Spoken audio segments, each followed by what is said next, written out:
$1 billion. We did the math. Tonight, we follow the dollar. But where does it end up? The DP Tour? The PGA? The players? The host country? We unravel that tonight. This is the Ryder Cup. Every 2 years, golf changes shape. I don't get emotional about any other event apart from this. It is truly the best event in golf, bar none. There's no prize purse, yet it might be the richest weekend in golf.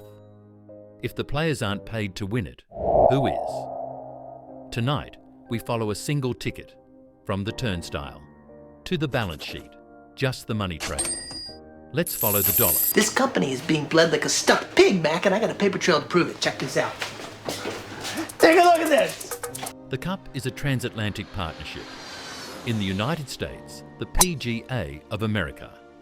In Europe, Ryder Cup Europe, the DP World Tour with the PGA of Great Britain and Ireland, and the PGAs of Europe. Host years decide who gets paid. When America hosts, the surplus stays in America. When Europe hosts, the surplus crosses the Atlantic. Beneath the roars on the first tee, the real match is financial. Which side funds its future? 2025 is positioned as a bucket list luxury.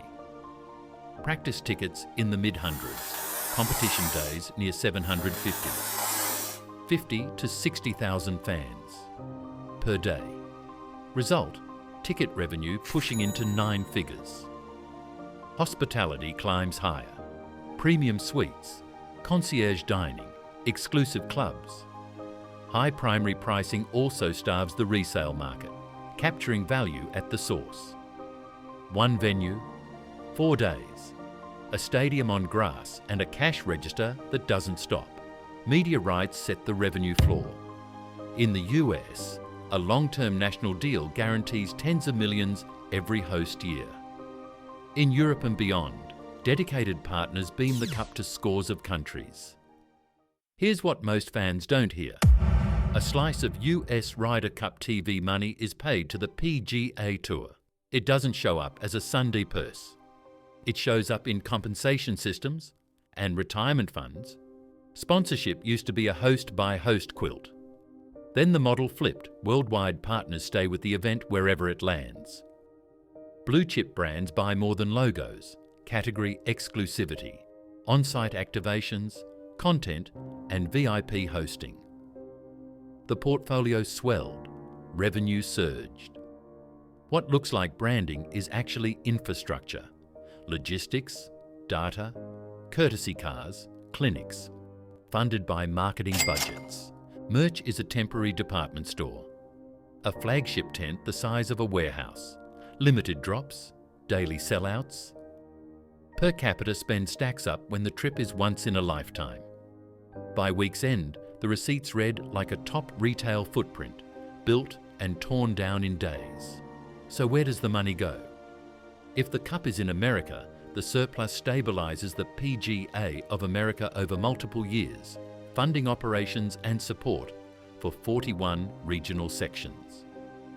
If the Cup is in Europe, the profits are a lifeline for the DP World Tour, bankrolling purses, operations and development grants across the continent. Same trophy, same roar. 2 very different uses of the surplus, engine versus lifeline. That asymmetry seeds the loudest arguments. For decades, the story was romance. This is the moment in the locker room. We gave each other a huge hug, and I said a couple of things to him. Flag over fortune. They've given me moments I look back on when I'm growing old, so that's worth more than money titles and worth more than the checks you get for winning tournaments. It's those memories that you can't replace. In many ways, you remind me a lot of him. Then the economics outgrew the myth. US stars asked the obvious question: if the event profits, why are players unpaid? The compromise, charitable allocations in their names. But pressure never left. Flashpoints kept the debate alive, leading to a hybrid model, charity, plus a stipend for Team USA.